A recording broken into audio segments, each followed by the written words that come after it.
मेरे नाम पे 12 लोगों का नाम डिलीट किया गया है। हालांकि मुझे मालूम नहीं, मैं कभी किसी को मैसेज भेजा भी नहीं, मैं बुलाया भी नहीं। ये बबीता आके पूछने से पता चला कि मैंने मेरे फोन से ऐसा मैसेज दिया, लेकिन असल में मैंने किसी को भी मैसेज नहीं किया। चीफ इलेक्शन कमीशन के बारे में मैंने बोला कि यह व्यक्ति वोट चोरों की रक्षा कर रहा है। जो भी मैं यहां बोल रहा हूं 100% प्रूफ के साथ, सबूत के साथ बोल रहा हूं। और मैं अभी आपको दिखाना चाहता हूं कि मैं ये शब्द क्यों बोल रहा हूं और किस बेसिस पे बोल रहा हूं। आपको अपनी आंखों से ये एच बॉम्ब तो नहीं है, एच बॉम्ब आ रहा है, हाइड्रोजन बॉम्ब आ रहा है। ये एक और उदाहरण है वोट चोरी का।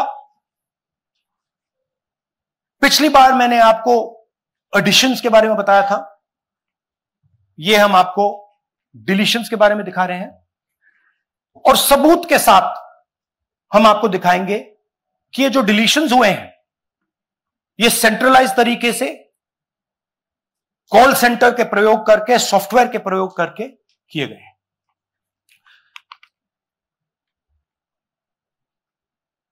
हमारे पास इस प्रेजेंटेशन में जो मैंने आपको अभी दिखाया 100% सबूत है, प्रूफ है कि ज्ञानेश कुमार जी हिंदुस्तान के चीफ इलेक्शन कमिश्नर वोट चोरों की रक्षा कर रहे हैं। और यह मैं आपको अभी दिखाने जा रहा हूं। हर इलेक्शन में हमें रिपोर्ट आती थी कि वोटर्स डिलीट हो रहे हैं। कांग्रेस वोटर्स डिलीट हो रहे हैं, ऑपोजिशन के वोटर्स डिलीट हो रहे हैं, दलित वोटर्स डिलीट हो रहे हैं, आदिवासी हो रहे हैं, माइनॉरिटी वोटर्स डिलीट हो रहे हैं, ओबीसी वोटर्स डिलीट हो रहे हैं। मगर जब डिलीट होते हैं ऑपोजिशन के ही होते हैं। कर्नाटक में आलंद कंस्टिट्यूएंसी है, यहां पे चोरी पकड़ ली, कोइंसिडेंस से पकड़ी। वहां की जो बीएलओ थी उसने देखा कि उसके रिश्तेदार को डिलीट कर दिया गया था। जैसे चोरी पकड़ी जाती है, कोई छोटी सी गलती हो जाती है, हाथ आ जाती है। आलंद में 6018 वोटर्स डिलीट हुए, उसमें से इनकी रिश्तेदार थी। उन्होंने पता लगाया कि मेरे रिश्तेदार को डिलीट किसने किया। पता लगा कि पड़ोसी ने रिश्तेदार को डिलीट किया। बीएलओ ने जाके पड़ोसी से पूछा कि भाई आपने मेरे रिश्तेदार को क्यों डिलीट किया। पड़ोसी ने कहा मैंने तो नहीं किया। बीएलओ सस्पिशियस हो गई, शक पड़ा, उसने प्रोसेस चालू कर दी।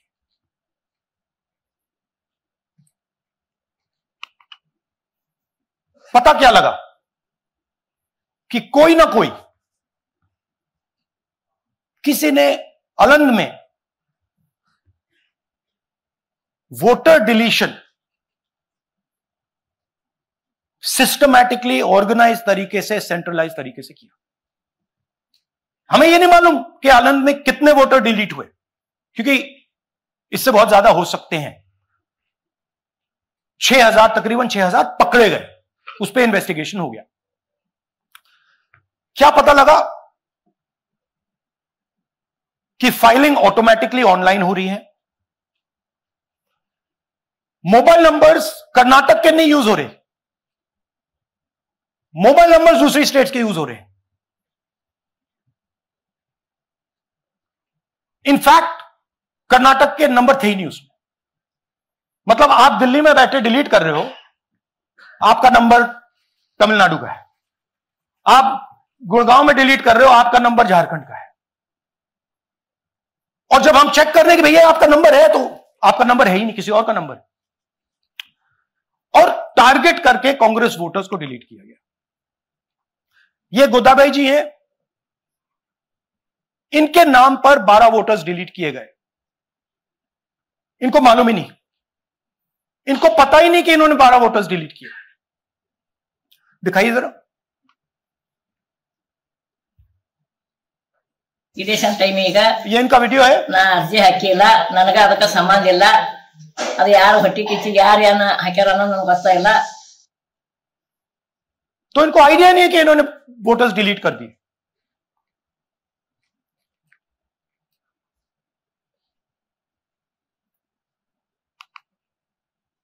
ये सारे के सारे जो नंबर्स हैं ये कर्नाटक के नंबर्स नहीं है, ये अलग अलग स्टेट्स के नंबर्स हैं। और इन नंबर्स को आप फोन करके देखिए,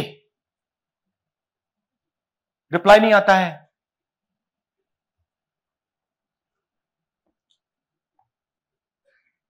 तो सवाल यह है कि किसके नंबर्स हैं, ये किसने ऑपरेट किए, जब इन्होंने ऑपरेट किए ये कहां थे,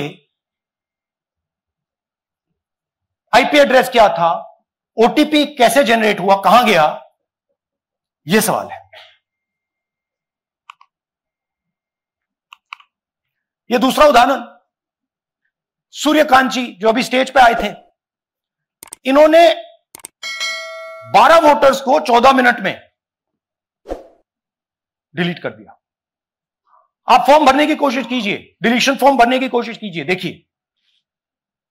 और जब हमने इनसे पूछा कि भैया आपने ये कैसे किया, वो कहते हैं मैंने तो नहीं किया, मैं तो जानता ही नहीं हूं।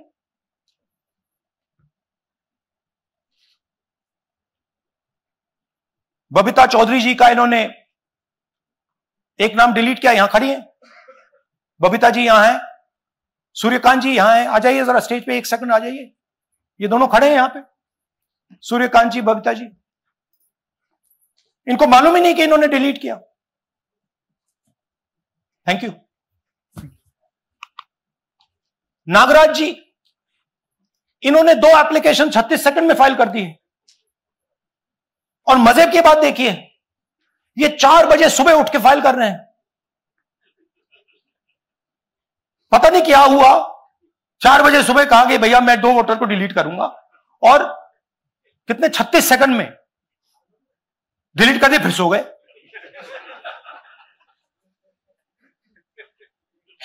हमारी माइंड में पहले सवाल था कि क्या इलेक्शन कमीशन भी सो रहा है, मगर नहीं, सोया कोई नहीं है, जगे हुए हैं, सिस्टमैटिकली मदद हो रही है।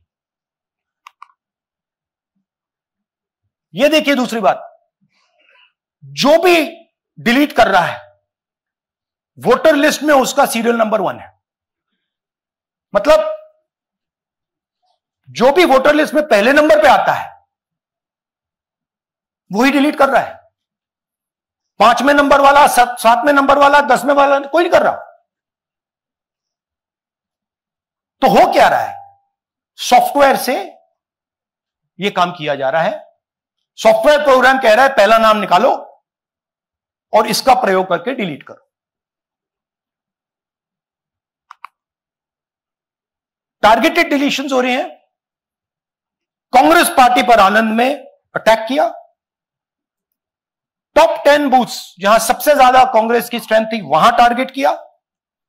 और 2018 में पिछले इलेक्शन में 10 में से 8 बूथ कांग्रेस पार्टी जीती थी, और इन 8 में से इन्होंने 6000 लोग उड़ाने की कोशिश की। ये कोइंसिडेंस नहीं था, ये प्लान था, और ये सेंट्रलाइज तरीके से किया जा रहा है। अब मैंने बहुत बड़ी बात बोली, चीफ इलेक्शन कमीशन के बारे में मैंने बोला कि यह व्यक्ति वोट चोरों की रक्षा कर रहा है। जो भी मैं यहां बोल रहा हूं 100% प्रूफ के साथ, सबूत के साथ बोल रहा हूं। और मैं अभी आपको दिखाना चाहता हूं कि मैं ये शब्द क्यों बोल रहा हूं और किस बेसिस पे बोल रहा हूं। आपको अपनी आंखों से यह दिखेगा। कर्नाटका सीआईडी ने केस चालू किया कि ये वोटर कौन है, ये फोन किसके हैं, ये आईपी एड्रेस क्या है, ओटीपी कहां गया, इन चीजों के बारे में इन्वेस्टिगेशन शुरू होती है। कर्नाटक सीआईडी ने हिंदुस्तान के इलेक्शन कमीशन को 18 चिट्ठियां लिखी हैं। हमें आप यह इंफॉर्मेशन दीजिए बिल्कुल क्लियर है। डेस्टिनेशन आईपी दीजिए, डिवाइस डेस्टिनेशन पोर्ट दीजिए, ओटीपी ट्रेल्स दीजिए, फोन नंबर्स दीजिए, फोन नंबर्स के मालिकों के नाम दीजिए। क्लियरली पूछा है, नो आंसर। 18 चिट्ठी CID Karnataka, no answer from chief election commissioner, no answer from election commission. Timeline देखिए,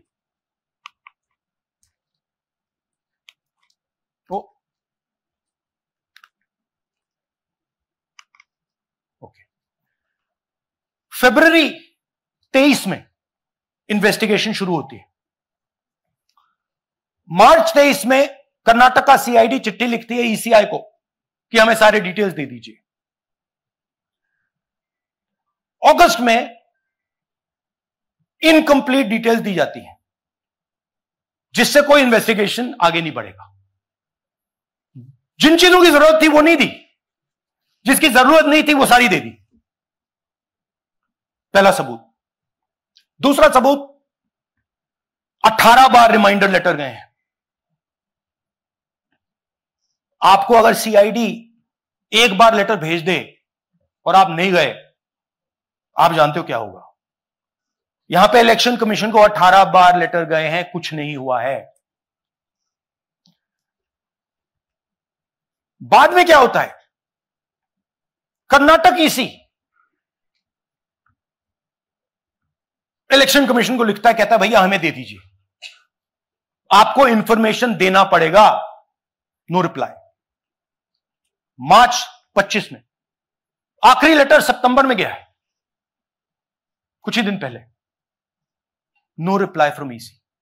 यह है सबूत कि ज्ञानेश कुमार जी वोट चोरों की रक्षा कर रहे हैं, और यह ब्लैक एंड व्हाइट सबूत है, इसमें कोई कंफ्यूजन नहीं है कहीं।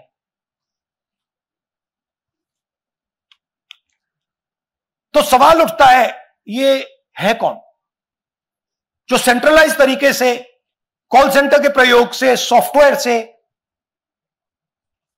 अलग अलग प्रदेशों में वोट डिलीट कर रहे हैं, ऐड कर रहे हैं। इलेक्शन कमीशन जानता है, ज्ञानेश कुमार जी जानते हैं। अच्छा, ये सिर्फ आनंद में नहीं हुआ, ये अलग अलग कंस्टिट्यूएंसीज में हुआ है। आनंद में लीगल प्रोसेस चालू हो गई, पकड़ लिया। यहां महाराष्ट्र में उसी मोडस ऑपरेंडी से, उसी सिस्टम से यहां पे वोट ऐड हुए हैं। आनंद में डिलीट, रजौरा में एडिशन। 6850। आपको याद होगा पिछले प्रेजेंटेशन में मैंने आपको नाम दिखाए थे, ये देखिए वही नाम यहां है। वही सिस्टम महाराष्ट्र में चल रहा है जो कर्नाटक में चल रहा था। नाम वैसे ही है, जेडब्ल्यू जेडब्ल्यू जेडब्ल्यू, पता वैसा है, जेडब्ल्यू जेडब्ल्यू, नाम यू ऐसे किसी ने टाइप करके लगा दिया। तो जो ये काम कर रहा है, ये उत्तर प्रदेश में, हरियाणा में, बिहार में, कर्नाटक में, महाराष्ट्र में वही कर रहा है।